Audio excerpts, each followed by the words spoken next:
C'est un engagement inédit, jamais vu même au niveau national.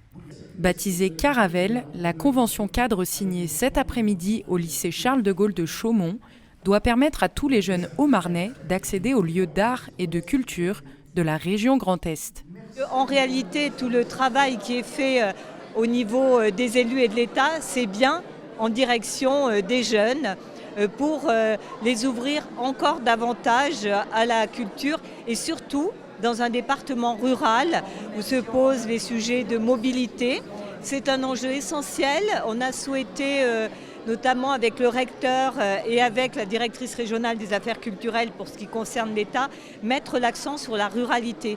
Plusieurs représentants d'entités culturelles ou artisanales du département comme Le Cygne, le Métallurgique Park ou encore l'École nationale de vannerie sont intervenus sur la scène du Nouveau Relax pour échanger et partager leur expérience.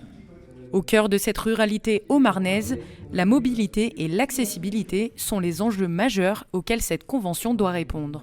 Très concrètement, lorsque les professeurs de collège et de lycée voudront monter des projets, ils vont bénéficier de deux ressources. D'abord une ressource financière qui va être donnée par le Pass Culture et une deuxième ressource, c'est une ressource en mobilité grâce au conseil départemental et au conseil général qui vont financer les transports s'ils veulent que leurs élèves aillent dans un musée, rencontrer un artiste ou un lieu de culture qui n'est pas sur place.